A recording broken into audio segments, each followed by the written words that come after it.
Welcome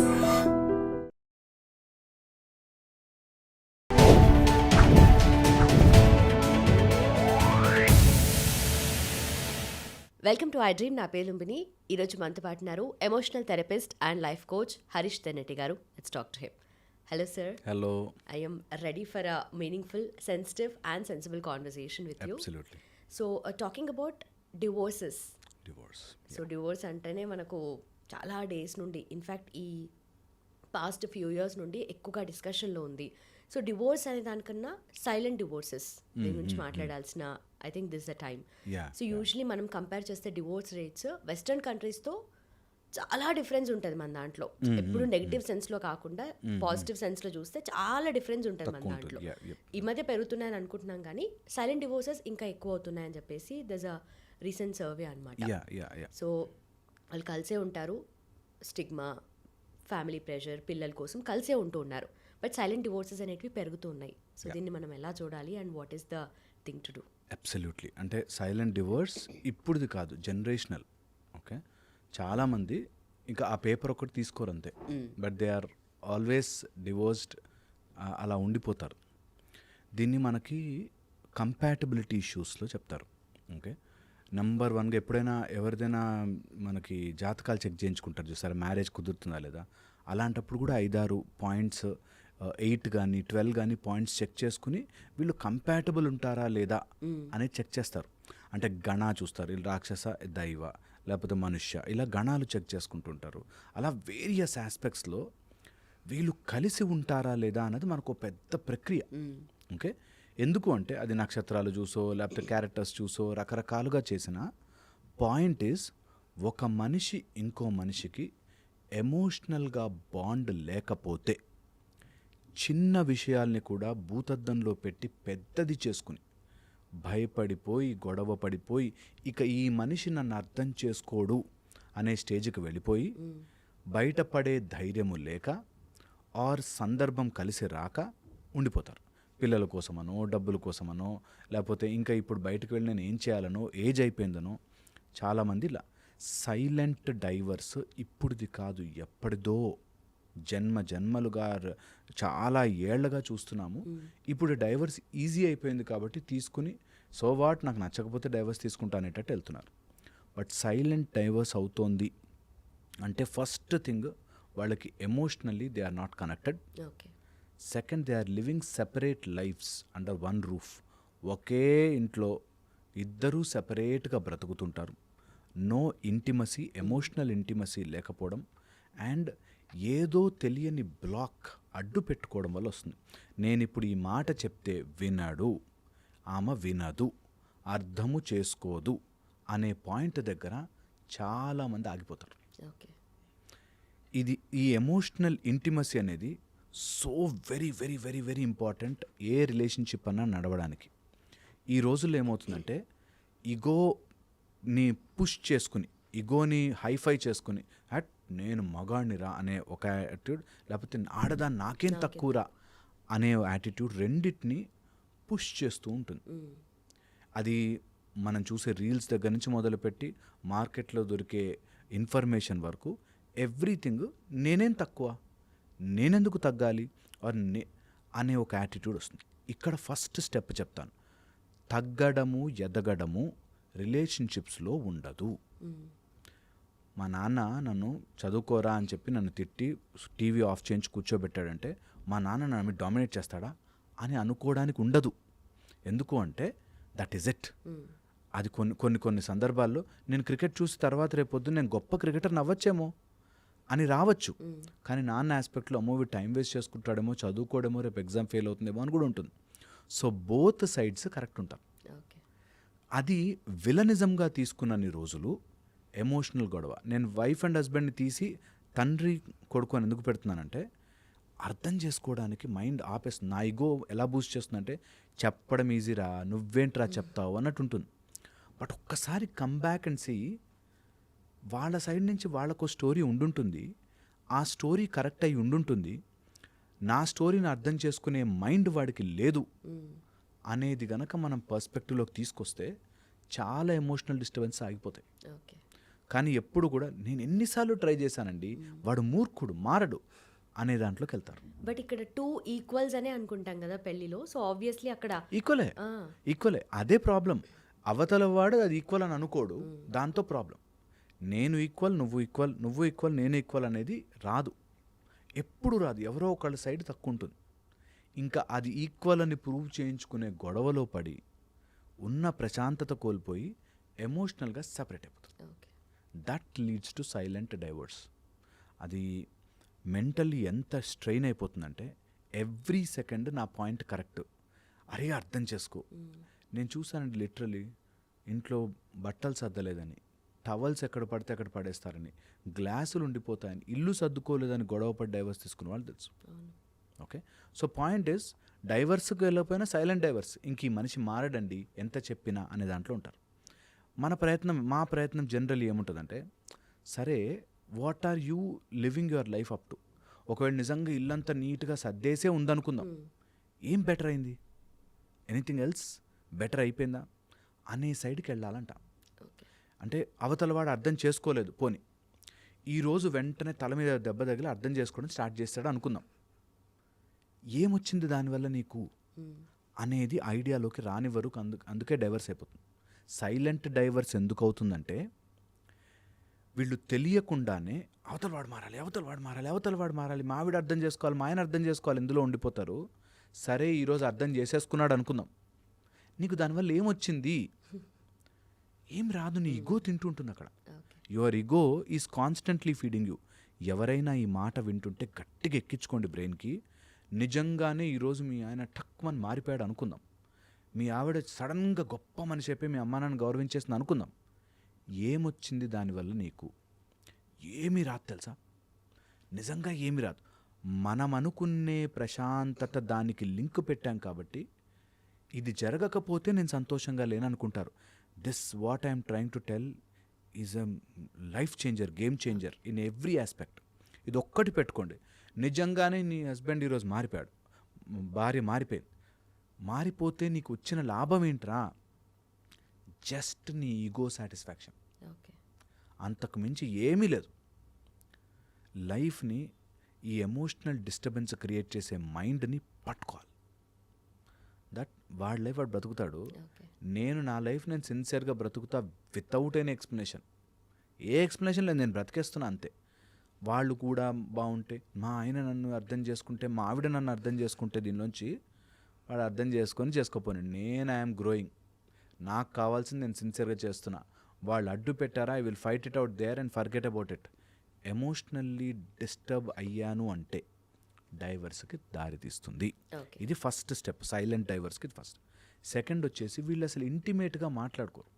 అంటే ఒక positive లైఫ్లో ఒక చేసావులే, ఎప్పుడు ఇదేలే అనే దాంట్లో ఉండే కంటే, సమ్ హ్యూమన్ బీయింగ్ ఒక సీక్రెట్ ఆఫ్ ద సీక్రెట్ ఏంటంటే, పొగిడితే పడిపోతాడు. చెప్పి పొగిడినా, నేను పొగుడుతున్నాను రా అని చెప్పి, నీ కళ్ళు ఏముంటాయి తెలుసా, అసలు నువ్వు ఎంత బాగుంటావు తెలుసా, నువ్వు ఎంత బాగా మాట్లాడుతావు తెలుసా, పడిపోతాడు. Any one in this universe including God మనం పొగుడుతాం ఫస్ట్. ఓకే, సో ఫస్ట్ పొగడ్తకి పడనివాడు ఉండాడు. సో నీ రిలేషన్షిప్ బాగుండాలంటే ముందు పొగుడు. అది భార్య భర్త అవ్వచ్చు, భర్త భార్య అవ్వచ్చు, చెప్పి పొగిడినా పొగుడతారు. నిజంగా కూడా అసలు ఫెంటాస్టిక్ లాజిక్ ఏంటంటే, ఒక 10 times మనం పాజిటివ్లో ఆలోచించడం స్టార్ట్ చేస్తే, somehow universe will change them also. That's the magic. అది అర్థం చేసుకునే టైం ఇవ్వం. 10 సార్లు అంత టైం మా దగ్గర లేదు, ఇవ్వలేము. అండ్ అది సిన్సియర్గా రాదు. పొగడాలన్నా కదంటే ఓకే ఇంత వాడిని పట్టుకుని అంత పొడుగున్నారా అంటే అది పొగడతా కాదు, అది మొలగ చెట్టు ఎక్కించి అట్లా కాదు. సిన్సియర్గా make an effort for an emotional ఇంటిమసీకి పొగడత అవసరం. నా భార్య చాలా గొప్పది, నా భర్త చాలా గొప్పవాడు అని ఫీల్ అవ్వడం, జెన్యూన్గా లోపల నుంచి రావడం, వెతికి పాజిటివ్స్ చూడడం స్టార్ట్ చేస్తే సమ్హౌ మ్యాజికల్గా ఇంటిమసీ వచ్చేస్తుంది. Physical and emotional intimacy will come from that, ఆ కాన్షియస్నెస్ ఆఫ్ అన్నీ బ్యూటిఫుల్ రా అనే దాంట్లో చూస్తుంది. Okay, third the most important, ఏదో తెలియని డిఫరెన్స్ మధ్యలో పెట్టేసుకుని ఆ ప్లేన్ నుంచి వర్కౌట్ చేస్తారు వీళ్ళు. అందుకే సైలెంట్ డైవర్స్ అయిపోతాయి. నాకేదో చేంజ్ కావాలి, నేను చెప్పినట్టు వినాలి, నేను చెప్పినట్టుగా ఆడాలి అనే ఒక పరదా అడ్డు పెడతారు. అండ్ నిజంగా వాళ్ళని అడిగితే కూడా నాకు అలాంటివి ఏం లేవండి కానీ అని వస్తుంది, వెంటనే మాట వస్తుంది. ఓకే. నాకేం వాళ్ళు పొగడాలని లేదు కానీ నేను వంట చేస్తే కనీసం బాగుందని అనొచ్చు కదండి అని. దాని అర్థం అదే కదా. అబ్సల్యూట్లీ ఆ పాయింట్ ఒప్పుకోరు తెలుసా. 99% మా దగ్గరకు వచ్చేవాళ్ళు నాకు అలా లేదండి, పొగడాల్సిన అవసరం లేదు, కనీసం ఎక్నాలెడ్జ్మెంట్, కనీసం బాగా చేసావు అని చెప్పచ్చు కదా. వై అంటున్నా నేను, నువ్వు ఆ ఏరియా నుంచి ఆపరేట్ చేస్తే never you will accomplish, never. అది ఎంత ఇంపార్టెంటో అంత ఇంపార్టెంట్. అండ్ మనం అర్థం చేసుకోవాల్సిందంటే the masculine and feminine energies are different. ఒప్పుకున్నా ఒప్పుకోకపోయినా ఇది సత్యం.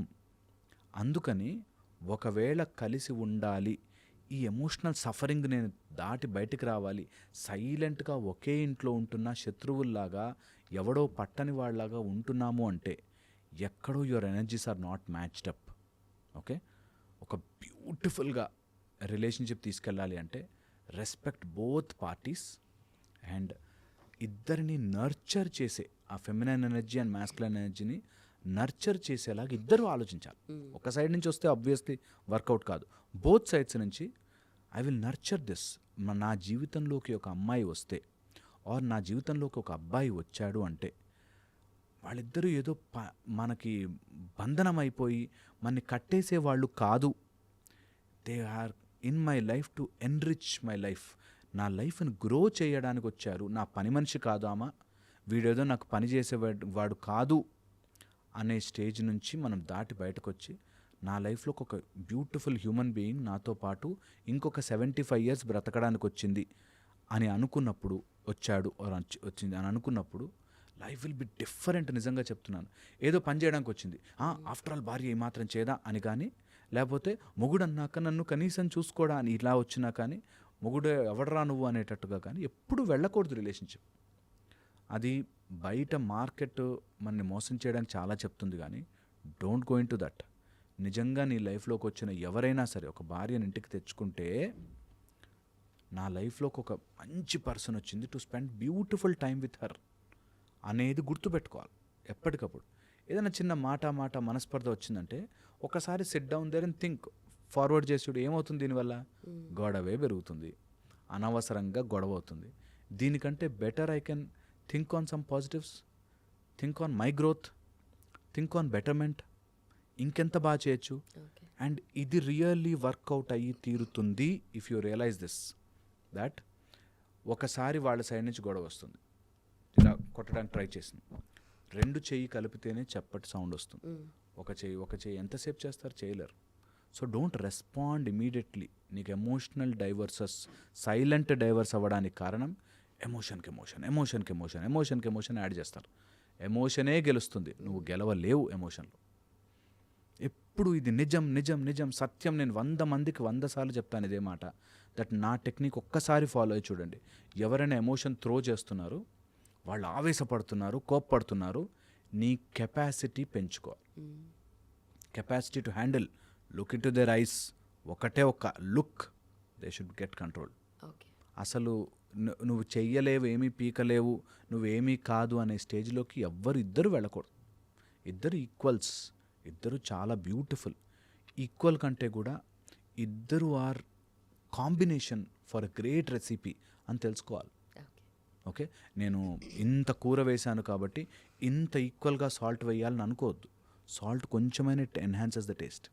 సో అలాగే ఇద్దరు ఇట్స్ అ కాంబినేషన్, ఒకళ్ళు ఎక్కువ ఒకళ్ళు తక్కువ కాదు. సైజ్ ఆర్ వాళ్ళకుండే పొజిషన్ మ్యాటర్ కానే కాదు.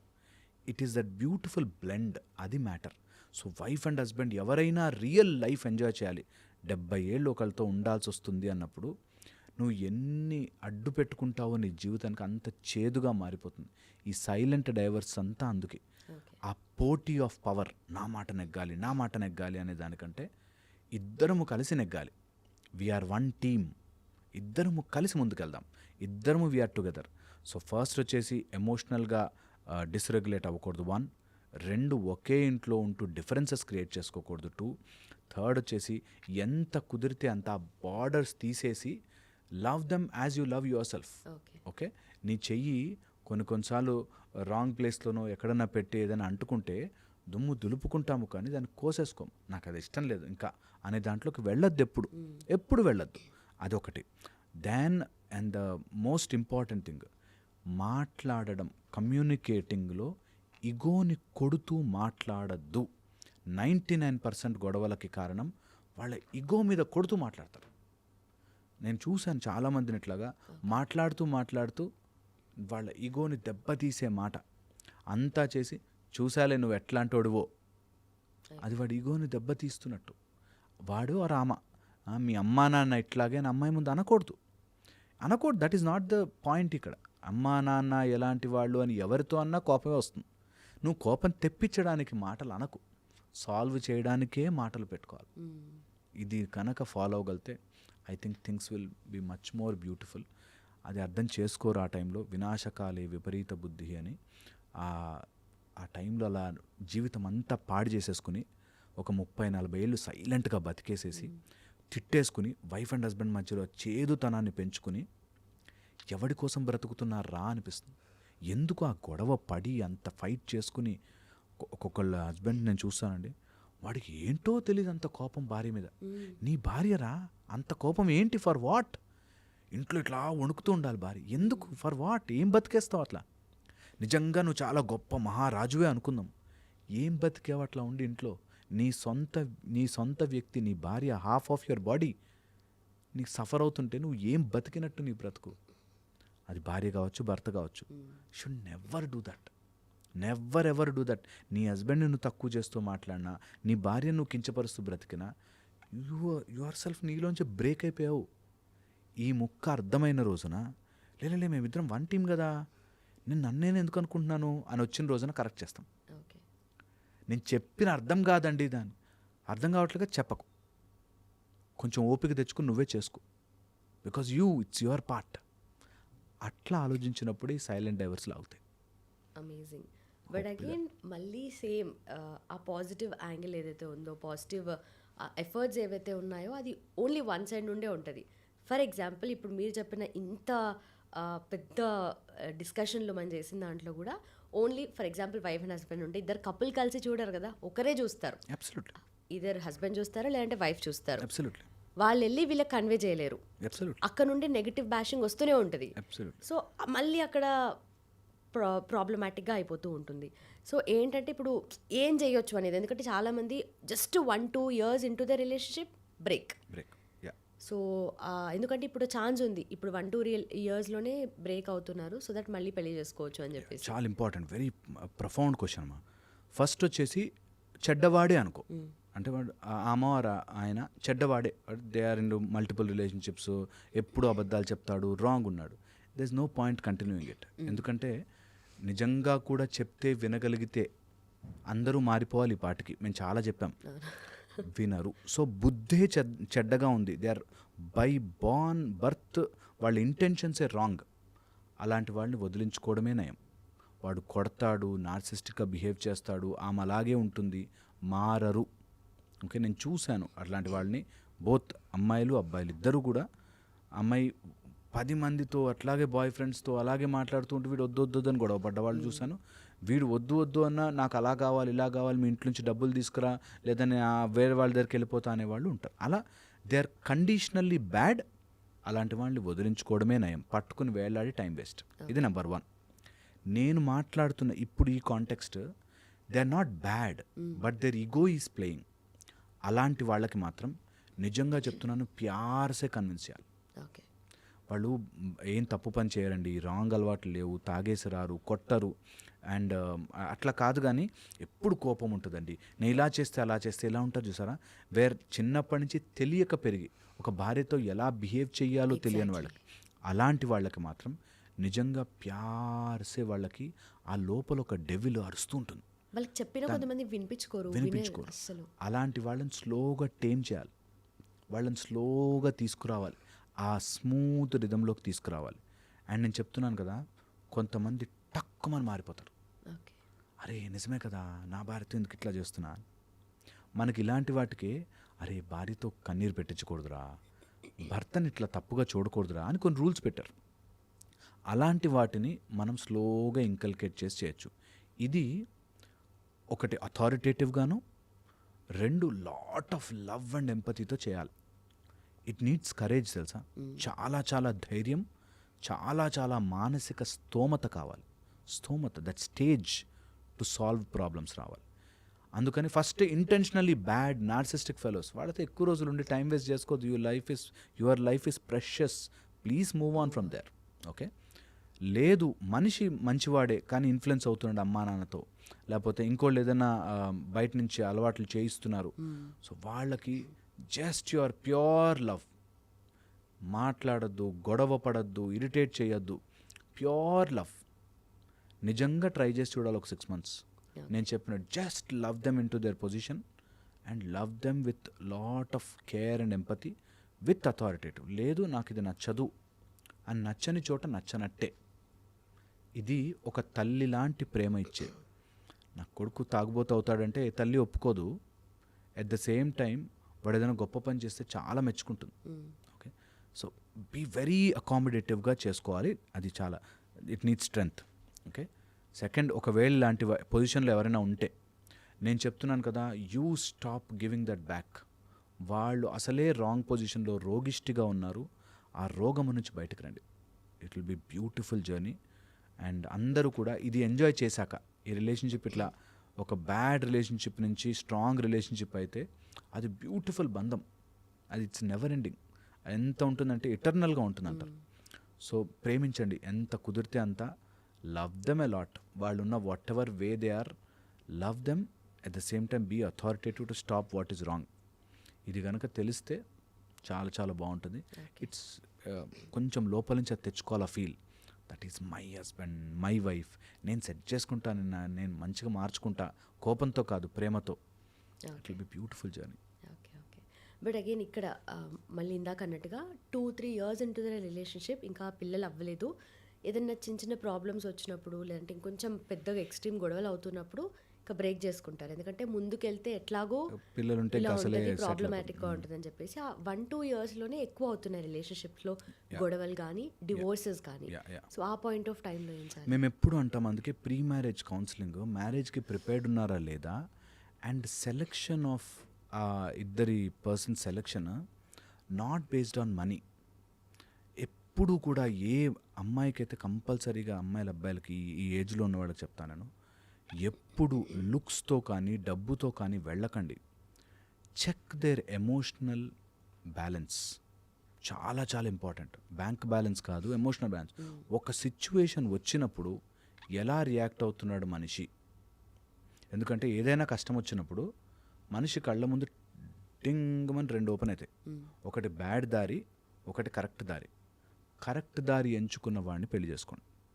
నిజంగా ఎమోషనల్ డిస్టర్బెన్స్ వచ్చిన రోజున ఎలా బిహేవ్ చేస్తున్నాడు, కోపంలో నాకు కోపం రావచ్చు సహజం, అండ్ ఆ కోపంలో నేను ఇష్టం వచ్చినట్టు మాట్లాడలేను, ఐ హ్యావ్ నో అథారిటీ. అది తెలుసుకోవడం చాలా చాలా ఇంపార్టెంట్. అది ఎవరికైనా సరే. సో ఎవరైనా పెళ్లి చేసుకునే ముందే అది తెలుసుకోవాలి, దట్ వీడు ఎమోషనల్గా ఉన్నప్పుడు ఎలా బిహేవ్ చేస్తాడు. ఓకే, రీసెంట్గా గొడవ అయినప్పుడు ఎట్లా బిహేవ్ చేశాడు. చాలామంది ఇంట్లోంచి విసిరేయడాలు, సామాన్లు అట్లాంటి జోలికే పోవద్దు. అలాంటి వాళ్ళు వద్దే వద్దు, అసలే వద్దు. అండ్ నేను ఎప్పుడు నమ్ముతాను, ఇది మనకి తెలియదు, ఇట్ ఇస్ సమ్హౌ డిస్టైన్డ్, అట్లాంటి వాళ్ళు మన లైఫ్లోకి వస్తారు. బట్ తెలుసుకోవాలి అనుకుంటే సింపుల్గా ఆస్ట్రాలజికల్గా చాట్ వేయించుకోండి. ఇప్పుడు మనకి ఎవరెవరి దగ్గరకు వెళ్ళాల్సిన అవసరం, ఆన్లైన్ దొరుకుతున్నాయి, సింపుల్గా ఫ్రీగా వస్తుంది. ఓసారి చెక్ చేసుకోండి, మీరు అవగాహన తెచ్చుకోండి. సెకండ్, ఎమోషనల్గా ఎలా ఉంటాడో తెలుసుకోండి. థర్డ్ వచ్చేసి సిచ్యువేషన్ హైకి కానీ లోకి కానీ వెళ్ళినప్పుడు ఆ మనిషి ఎలా హ్యాండిల్ చేస్తాడు తెలుసుకోండి. ఎందుకంటే బాగున్నప్పుడు సూట్ వేసుకున్నప్పుడు అందరూ మంచిగా బిహేవ్ చేస్తారు. అది లేని రోజున కదా అసలు మజా. ఆ ఎలా ఉన్నా సరే ఈజ్ ఆల్వేస్ లవింగ్, స్మైలింగ్, మంచిగా ఉన్నాడు.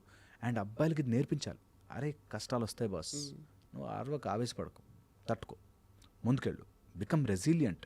ఇలా ఎంత నేను బెండ్ చేస్తే అంత స్ట్రాంగ్ అవ్వాలి నువ్వు, అలా నేర్పించాలి. అమ్మాయిలకు కూడా అది నేర్పించాలి. దట్ అన్ని ఎమోషన్స్కి పడిపోద్దు, చిల్లరైపోద్దు.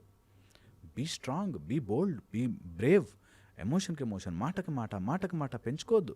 ఎప్పుడైనా అట్లా ఎవరైనా ఎమోషన్లే వస్తున్నారంటే will come back after some time and talk. Okay. చాలా డీసెంట్గా హుందాగా బిహేవ్ చేయొచ్చు. హుందాగా ఆఫీస్లో మాకు చాలామంది సీఈఓస్ ఇట్లాంటి కంపెనీ మా ఆఫీస్లో ఇలా గొడవలు పడుతుంటే సార్ చాలా హుందాగా డీల్ చేయొచ్చు. హుందాగా చాలా బ్యూటిఫుల్గా. అది చాలా ఇంపార్టెంట్. అర్లీగా 1-2 ఇయర్స్లో వస్తున్నాయి గొడవలు అంటే అది ఎవరో క్రియేట్ చేసి తలలో పెట్టినవే, అడ్జస్ట్ కాలేకని. ఇది రాంగ్. ఓకే. అండ్ ఆల్సో ఈ ఎమోషనల్ డిపెండెన్సీ ఉన్నప్పుడు ఎక్కువగా వైఫ్ అండ్ హస్బెండ్ మధ్యలో ఆ గ్యాప్ ఏదైతే క్రియేట్ అవుతుందో వాళ్ళు వేరే పర్సన్ దగ్గర మాట్లాడుతూ ఉంటారు. ఎమోషనల్గా వాళ్ళ హైస్ అండ్ లోస్ అన్నీ డిస్కస్ చేస్తూ ఉంటారు. వాళ్ళకి ఫిజికల్గా ఏం రిలేషన్షిప్ ఉండదు, జస్ట్ ఆ ఎమోషనల్గా మాత్రమే వాళ్ళ మీద డిపెండ్ అవుతూ ఉంటారు. సో ఈ ఒరిజినల్ పార్ట్నర్ ఎవరైతే ఉంటారో వాళ్ళకి హూ ఆర్ మై, నేను ఎందుకున్నా ఇంకా అన్న ఫీలింగ్ వస్తూ ఉంటుంది. సో ఆ పాయింట్ ఆఫ్ టైంలో అది ఎలా కట్ చేయాలి అండ్ యూనో ఆ ప్రాపర్ వేలో ఎలా తీసుకెళ్ళాలి వాళ్ళని? నేను ఇది ఎప్పుడు చెప్తుంటాను, ఒకసారి వైఫ్ అయిపోయాక ఈ ప్రపంచంలో ఇంకా ఏ లేడీ ఈ హ్యాండ్ డిస్టెన్స్ లోపల రావద్దు. Simple as logic. నీకు భార్య ఉన్నాక ఆర్ భర్త ఉన్నాక ఇంకా ఏ ఆపోజిట్ జెండర్ వ్యక్తి అయ్యో పాపం అనేది రాకూడదు. నువ్వు దగ్గరికి తీసుకోవాల్సింది, ఎమోషనల్గా బాండ్ అయిపోవాల్సింది ఉండదు. సింపుల్. నువ్వు ఎవరితోనూ అంత అటాచ్ అవ్వాల్సిన, అందుకోసమే భార్యను పెట్టారు, అందుకోసమే భర్తను పెట్టారు. దట్ నీకేదైనా ఎమోషన్ ఉంది, you share with your wife, you share with your husband. మిగతా బయట ఎవరైనా సరే 1 arm distance, అందరూ హాయ్ హలో మంచివాళ్ళు ఫ్రెండ్స్. ఎవరి దగ్గర రావాల్సిన, మాట్లాడాల్సిన, షేర్ చేసేసుకోవాల్సినవి ఏమీ ఉండవు. అంతగా షేర్ చేసుకోవాలంటే ఒక డాక్టర్ దగ్గరికి వెళ్ళాలి, ఒక కౌన్సిలర్ దగ్గరికి వెళ్ళాలి, వాళ్ళతో షేర్ చేసుకోవాలి. మిగతా వాళ్ళందరూ 1 arm distance ఆల్వేస్. అది రూల్. అందుకే ఒక భార్యను చేసుకోవడమో భర్తను చేసుకోవడం అంటే పాయింట్, నీకు అలాంటి ఎమోషనల్గా వీక్ మూమెంట్ అనిపిస్తే చెప్పుకోవడానికి వాళ్ళు చెప్పుకోవడానికి వినలేకపోతే యూ స్టే సైలెంట్. నీతో నువ్వు చెప్పుకో, లేదా అమ్మ నాన్నకు చెప్పుకో, లేదంటే ఒక కౌన్సిలర్ చెప్పుకో. కానీ వేరే ఆపోజిట్ జెండర్ వాడికి చెప్పుకోవాల్సిన పని లేనే లేదు. ఇది ఒక 10 ఏళ్ల యాంగ్విష్ తగ్గిస్తుంది మీకు, 10 ఏళ్ల మానసిక రుగ్మత తగ్గించేస్తుంది ఈ పాయింట్. ఎవరైనా సరే, వాడు మంచివాడై ఉండొచ్చు, గొప్పవాడై ఉండొచ్చు, చాలా బాగా మాటలు చెప్పి కన్విన్స్ చేసేయచ్చు, అయినా నేను చెప్పను. I have a limit, I have a distance, అంతే. ఇది సేఫెస్ట్. నాకు ఎమోషనల్లీ వాళ్ళు డిపెండ్ అయిపోయారు నా మీద కాబట్టి అలా అలౌ చేస్తే 100 మంది డిపెండ్ అవుతారు ఎమోషనల్గా మన మీద. మన తప్పు. ఇది సింపుల్ స్ట్రైట్ ఫార్వర్డ్ ఆన్సర్ ఇది. దట్ భార్య ఉంది కదా నాకు, నేను ఇంకొక అమ్మాయిని ఎవరిని దగ్గర రానివ్వను. ఇట్స్ డన్ అయిపోయింది.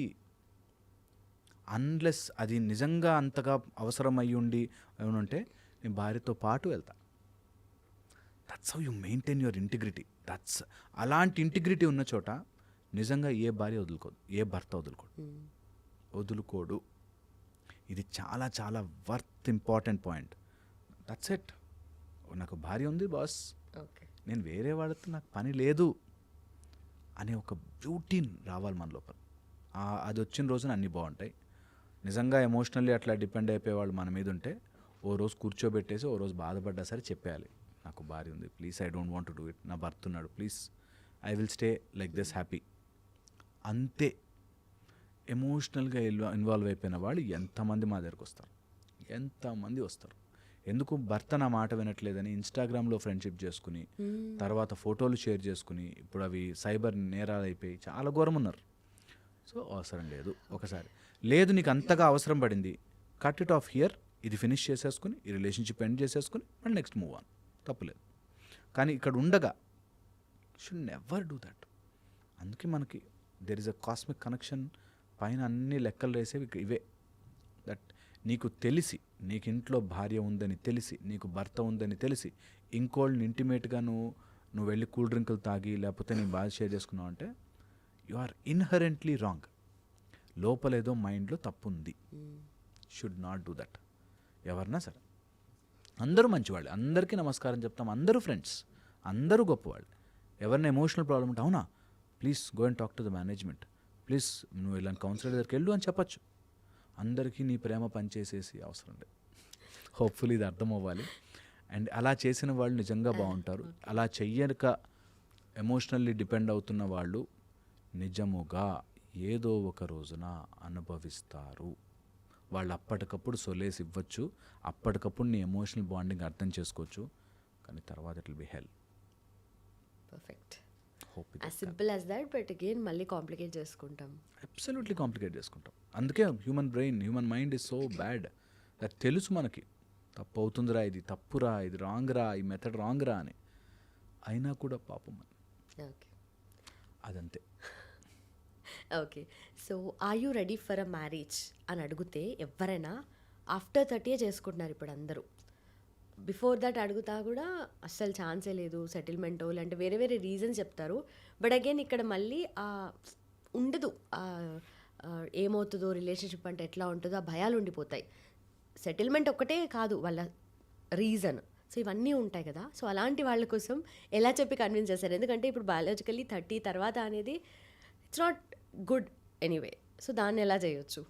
అసలు 30 కాదు 40 కాదు, వీళ్ళకి ఎమోషనల్లీ రెడీ ఉన్నారా లేదా ఇంపార్టెంట్. నిజంగా కూడా 25 అయిపోయింది మ్యారేజ్ చేసేయాలి, 30 అయిపోయింది మ్యారేజ్ చేయాలి కాదు. ఒక మ్యారేజ్ చేసుకుంటే అసలు are they capable to run a life, a family టుగెదర్గా బ్రతకడానికి కావాల్సినవన్నీ ఉన్నాయా? ఇది చాలా ఇంపార్టెంట్ ఫస్ట్. అలా లేదు అనుకుంటే వాళ్ళని వదిలిపెట్టడమే నయం. వాళ్ళని అందులో గుంజుకొచ్చి మళ్ళీ అక్కడ ప్రాబ్లం చేసి అది I don't suggest. Because time అయిపోతుంది కాబట్టి, ఏజ్ అయిపోతుంది కాదు. ఒక మెచ్యూరిటీ వచ్చాక 25+ అయ్యాక కామన్ సెన్స్తో ఆలోచించుకుని డెసిషన్ తీసుకోవాలి. దట్ నేను ఇట్లా ఉండిపోలేను ఎప్పటికీ. 25 అయిపోయింది, నేను 45 వరకు ఇలాగే ఉండిపోతానేమో, 45 వరకు నా శరీరం గట్టిగా ఉంటుంది. బట్ ఏదో ఒక రోజున నాకు ఎమోషనల్ నీడ్ కానీ, ఫిజికల్ నీడ్ కానీ, సోషల్ నీడ్ కానీ, ఒక స్ట్రాటాలో నీడ్ కానీ ఉంటుంది. అప్పుడు ఏంటి పరిస్థితి? లేదా ఐమ్ ప్రిపేర్డ్ ఫర్ ఇట్ అని ఇప్పుడు అనిపిస్తుంది, అప్పుడు ఏంటి పరిస్థితి అని గుర్తుపెట్టుకోవాలి. 45కి మ్యారేజ్ చేసుకోవాలని డిసైడ్ అయ్యాడు అనుకో, బట్ 20 ఏళ్ళ కుర్రాడైతే రాడు, ఆర్ చిన్న అమ్మాయి అయితే రాదు. సో 45 అంటే 50 వాళ్ళు వస్తారు, ఆర్ 45 ఏజ్ వాళ్ళు వస్తారు, కాంటెంపరీ మేబీ. 45 వరకు వాళ్ళు మ్యారేజ్ చేసుకోకుండానంటే వాళ్ళ మైండ్లో ఎంత నడుస్తుంది అనేది important. And the combination of 45కి నేను పెళ్లి చేసుకున్నారు, 35కి పెళ్లి చేసుకునే వాళ్ళ మైండ్ సెట్లు, గొప్ప మైండ్ సెట్లు కలవడానికి chances are very less.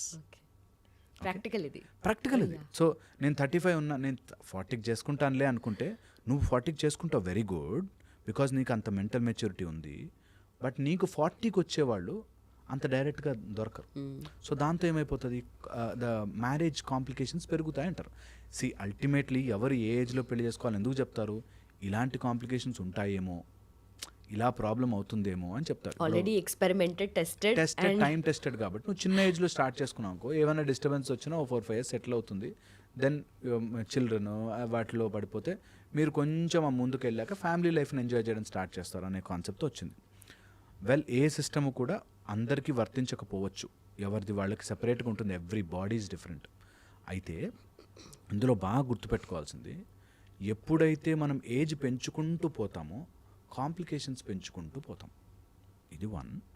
Second వచ్చేసి, ఇలా కాంప్లికేషన్స్ పెరుగుతుంటాయి కాబట్టి మ్యారేజ్ చేసేసుకోవద్దు. నిజంగా నీకు లోపల నుంచి యూ షుడ్ బి ప్రిపేర్డ్. ఇప్పుడు ఒక కార్ కొనుక్కుంటున్నాను, నేను కార్ కొనుక్కున్నప్పుడు సేఫ్టీ ఉందా లేదా, సస్పెన్షన్స్ బాగున్నాయా లేదా, మన రోడ్ల మీద నడుస్తాయా లేదా చూసుకుంటాం కదా. అలాగే నేను 35-40కి చేసుకుంటే ఎలా ఉంటాను నేను, నా పరిస్థితి ఏంటి అనేది ఆలోచించుకోవాలి. అప్పుడు నీ అంత ఐడియాలజికల్గా గొప్పగా ఉండేవాళ్ళు నీకు దొరకాలి అంటే టైం పడుతుంది. సో అదొక్కటే కండిషన్. కానీ అదర్వైజ్ ఎవరు ఎప్పుడు ఎలా అన్న పెళ్లి చేసుకోవచ్చు, ఎవరికైనా హక్కు ఉంది, పెళ్లి చేసుకోవచ్చు, చేసుకోకపోవచ్చు. మన గొప్ప గొప్ప ఋషులు ఎవరు పెళ్లి చేసుకోలేదు, అలానే మ్యారేజే అవసరం లేదని కాదు, మ్యారేజే చేసుకోవాలని లేదు. ఇది ఈ విచక్షణ వచ్చిన వాడు పెళ్లికి అర్హుడు. దట్ నా లైఫ్లోకి నేను ఇంకొక అమ్మాయిని ఎవరు అబ్బాయిని వెల్కమ్ చేస్తున్నానంటే, they are not my servants, they are not my workers, they are not my ఏదో నేను వాడిని ఉద్ధరిస్తున్నట్టు కాదు, నన్ను నేను ఈ జర్నీలో, ఈ ఫిజికల్ బాడీలో సో మెనీ నీడ్స్ ఉంటాయి, ఫిజికల్, సోషల్, ఎమోషనల్ నీడ్స్ ఉంటాయి. కాబట్టి ఆ నీడ్స్ని ఎక్కడ పడితే అక్కడ చూసుకోకుండా ఒక భార్యలో చూసుకుంటా, ఒక భర్తలో చూసుకుంటా. అండ్ ఇద్దరు ఆ అగ్రిమెంట్కి వస్తారు కాబట్టి ఇట్స్ అ బ్యూటిఫుల్ లైఫ్ అవుతుంది. లేనన్ని రోజులు trouble trouble trouble. There's no single formula. Absolutely, it should not be. Humans are, మీకు ఒక సింపుల్ లాజిక్ చెప్తాను, అవే 2 కళ్ళు, ముక్కు, నోరుతో ఇన్ని రకాల ఫేసులు వచ్చాయి. సేమ్ అదే ఫీచర్స్, కళ్ళు, ముక్కు, నోరు, వీటితోని ఇన్ని రకాల వైవిధ్యాలు ఉన్నాయి. So everybody is different. Everyone's formula is different. Everyone's fingerprint is different. అలాగే సేమ్ ఉంటాయి, చూస్తే దూరం నుంచి చూస్తే అన్నీ సేమ్గా ఉంటాయి, కానీ వీఆర్ ఆల్ డిఫరెంట్. ఆ యునీక్నెస్ని ఎంజాయ్ చేయాలి. At the same time everyone is different అనేది మనం అర్థం చేసుకోవాలి. And finally, are you in a healthy relationship అన్నప్పుడు చెక్ లిస్ట్ లాగా మనం చూసుకోవాల్సినవి ఏంటి? Okay, I'm doing this, tick tick tick అలా. ఫస్ట్ వచ్చేసి ఏదైనా చెప్పుకోగలగాలి. రిలేషన్షిప్లో ఏదైనా చెప్పగానే ఇట్లా చేస్తావా అనేది వస్తుందంటే wrong. Okay, 1 number top position అనమాట. నా భార్య నాతో వచ్చి ఏదైనా చెప్పచ్చు, చెప్తే నేను వింటా. ఫస్ట్ రెస్పాండ్ అవ్వడమా తర్వాత రియాక్ట్ అవ్వడమా సెకండరీ. ఫస్ట్ నాకు ఫ్రీడమ్ ఉంది చెప్పుకోవడానికి. నా భార్యకి నాకు ఏదైనా చెప్పుకునే హక్కు ఉంది, చెప్పి తీరుతుంది వచ్చి. ఆమె చిన్న థాట్ అవ్వచ్చు, వాడికి చాలా బ్యాడ్ థాట్ అవ్వచ్చు, ఏదైనా ముందు నాకు చెప్పుకునే ఫ్రీడమ్. మీ అమ్మా నాన్న ఏంటి ఇట్లా చేశారు అని నేను అనగలిగే హక్కు ఉంటుంది. ఆమె వచ్చి చెప్తే అవును అట్లా అనిపించిందా, కూర్చో మాట్లాడడం అనే ఫ్రీడమ్ ఇవ్వగలగాలి. అట్లా అంటావు అని తనకి చెప్పుకునే హక్కు ఉంటుంది. ఎవరి దగ్గరికి వచ్చి చెప్తుంది? భర్తకే, భార్యకే, వీళ్ళకే చెప్పుకుంటారు, ఇంకెక్కడికి వెళ్ళరు. సో ఫస్ట్ థింగ్ మాట్లాడే ఫ్రీడమ్ ఇవ్వని రిలేషన్షిప్ నాశనం అయిపోతుంది. ఫస్ట్ మాట్లాడే freedom, at least to express. Second వచ్చేసి నేను మాట్లాడే ఫ్రీడమ్ ఉంది కాబట్టి నేను ఏది పడితే అది వాగను అనే అండర్స్టాండింగ్తో ఉండాలి. ఓకే, చాలా చాలా ఇంపార్టెంట్ ఇది. నాకు మాట్లాడే ఫ్రీడమ్ ఉంది, సో నేను ఏదైనా మాట్లాడేసాను కాదు. నేను మాట్లాడుతున్నవాడు నా భర్త, నా భార్య, నేను అంత రెస్పెక్ట్ఫుల్గా మాట్లాడాలి is a second check list. Third వచ్చేసి ఎప్పుడైనా ఎమోషనల్ సర్జ్ వస్తే హ్యాండ్ హోల్డింగ్ ఉందా లేదా, ఎప్పుడు నాకు కోపం వచ్చింది, ఎప్పుడు నాకు ఇరిటేషన్ వచ్చింది, ఇప్పుడు నాకు ఫ్రస్ట్రేషన్ వచ్చింది, ఆకలేసింది, ఉన్నా అంతే అనేది బ్యూటిఫుల్ రిలేషన్షిప్లో చాలా చాలా ఇంపార్టెంట్. అండ్ ఎంత కుదిరితే అంత ప్రేమగా ఉన్నారా లేదా, ఏదైనా కానీ ఏది జరిగినా పొద్దున జరిగింది సాయంత్రం మర్చిపోయి ఇద్దరు హ్యాపీగా నవ్వుకుంటూ తినాలి. రాత్రి జరిగింది పొద్దున మొహం గడిగేసుకుని మర్చిపోయి మళ్ళీ స్టార్ట్ చేయాలి లైఫ్. అలా లేకుండా క్యారీ ఆన్ చేస్తున్నాడు, దట్స్ అ బ్యాడ్ రిలేషన్షిప్. ఆ రోజు ఏమన్నావో తెలుసా, ఆ ముందు రోజు ఏమన్నావో తెలుసా అని ఇద్దరిలో ఎవరు అనుకున్నా తప్పు అయిపోయింది, ఇట్స్ ఓవర్. అందుకే మేము మా క్లాసెస్లో చెప్తాం sunrise and sunset rule. Sunrise తర్వాత జరిగిన గొడవ సన్సెట్ అయ్యాక మర్చిపోవాలి, సన్సెట్ తర్వాత జరిగిన గొడవ సన్ రైజ్ అవ్వగానే మర్చిపోవాలి. Finish, end it up there, అయిపోయింది. ఇద్దరు టుగెదర్ జర్నీ చేయాలి, ఒక గొడవలు పడుతూ చేయలేరు, అంతే. ఇది జరగాలి. హోప్ఫుల్లీ ఇది అర్థమైతే this is the check list. And దీని తర్వాత మిగతావన్నీ వస్తాయి మధ్యలో మసాలా. చెప్పాలంటే చాలా ఉంటాయి. Perfect, and thank you so much. That was a lovely conversation. Thank you so much. And don't forget to subscribe to iDream. And for more videos, please subscribe to iDream. Please subscribe to iDream. Please subscribe iDream. And please subscribe to iDream. For more videos, subscribe to iDream. please like, share and subscribe to the channel. Congratulations, iDream. Subscribe to iDream. Subscribe to iDream. So subscribe to iDream Media. iDream ki iDream team andarki huge congratulations. Please subscribe iDream Media. Please subscribe to iDream. Subscribe iDream. Please subscribe to iDream. iDream అంటే నా కళల channel subscribe చేసుకున్న నోరు తిరుగుతలేదు, మీరైతే గంట గుర్తు కొట్టండి. For more such videos, please subscribe to iDream. Subscribe to iDream. Please subscribe to iDream. Please subscribe iDream Media. Please do subscribe to iDream. Please subscribe to iDream Media. For best entertainment and information, please subscribe iDream.